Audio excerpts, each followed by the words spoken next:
さあ、今日も今日とて概説のお時間です。今日は一体どんな話をするんですか？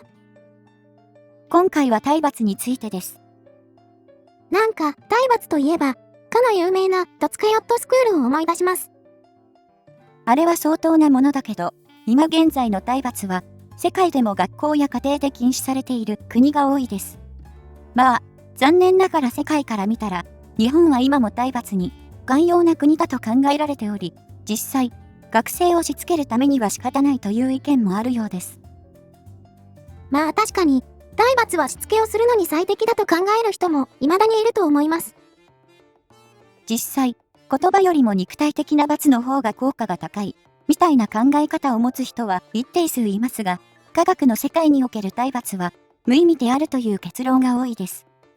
例えば、マギル大学の研究で、世界の88カ国から約40万人分のデータを処理し、家庭でも学校でも法律で体罰が禁止されている30カ国と、体罰禁止の法律が存在しない20カ国、そして学校だけは体罰が禁止されている38カ国という感じで、各国の体罰に対する態度を3パターンに分けました。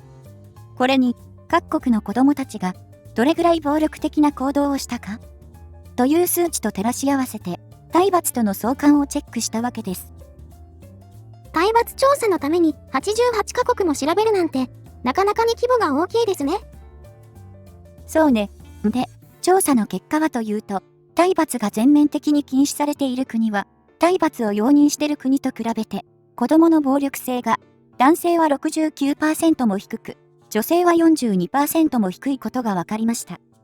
また、体罰が全面的に禁止されている国と、学校だけ体罰が禁止されている国を比べた場合、女性は体罰が禁止されている国の方が、暴力性が 56% も低く、男性は違いがなかったそうです。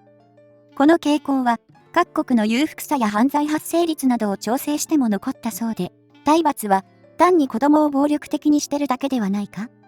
という疑念が出てきました。また、この調査を行った研究者は、よく、体罰にも良い面があるはずだ。そこを探さないのかと言われることがある。しかし私たちは、すでに体罰のメリットも探している。その上で、体罰には何のメリットも認められなかったのだ。体罰とは、単に暴力の方法を教えているに過ぎない。というふうに、体罰に対してかなり強い批判が込められたコメントが書かれています。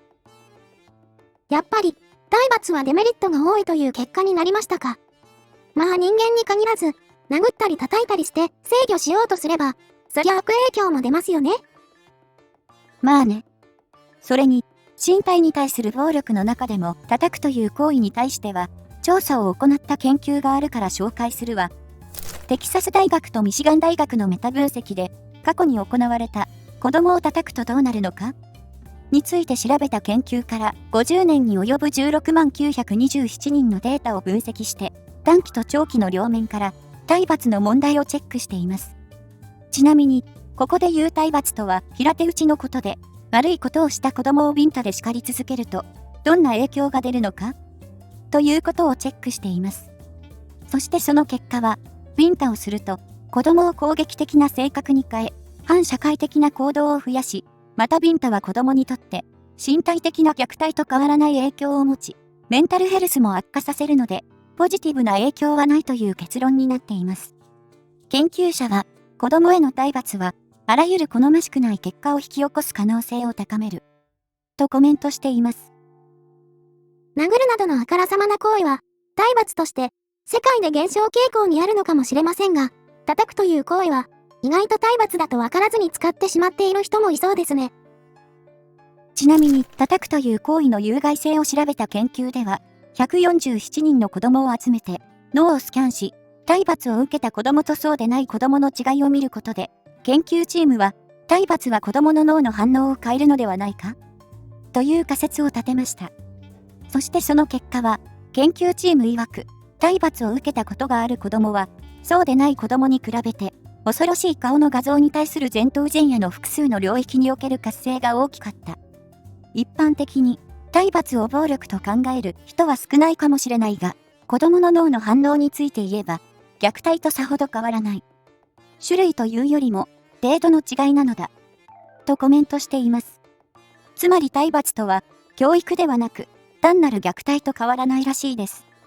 もちろんすべての子供が、同じように体罰に反応するわけではないものの、体罰が子供の成長のリスク要因になるということは考えておくべきでしょうね。言い方を変えただけで、かなり印象が変わりましたよ。なんか、体罰が虐待と変わらないなんて恐ろしいですね。そんで最後は、ロンドン大学が行った体罰についての過去69件のデータをまとめた調査を紹介します。まず結果から話していくと、子供をいくら叩いても悪い行動は防げない上に、親が体罰をすればするほど、その結果として子供の行動は悪化するし、子供の頃に親から叩かれると、大人になってから IQ が低下する可能性があります。つまり、子供の頃に親から叩かれた人は、大人になってから気分が沈みやすく、お酒を飲みすぎたり、違法薬物を使用したり、自殺未遂をする可能性が高く、体罰を受けると大人になってからも悪影響を及ぼす可能性があるという結果になっています。ちなみに体罰ではないですが、古い研究の中に、子供に何かやめさせたいときは、殴ったり突然怒ったりといった、脅しや恐怖でコントロールしようとするほど、むしろ子供たちは、反発して言うことを聞かなくなるという結果が出てたりしますので、なるべく穏やかな方法で注意をする方が、長期的に見ても子供が従ってくれるのではないでしょうか。ヤンキーの家の両親ほど、しつけに厳しい人が多い印象があったので、その子供がなんでぐれてしまうのか疑問だったのですが、もしかしたら厳しすぎる反動なのかなと思ったりします。まあ、幸いにして、最近の若者は、20年前や30年前と比べて暴力性が低下しているという話を過去にしたことがあるので、体罰が今後とも減少する方向に向かっていく可能性は十分にありますね。はい、というわけで今回は、この辺で終わりにしたいと思います。ではでは、また次回お会いしましょう。ご視聴ありがとうございました。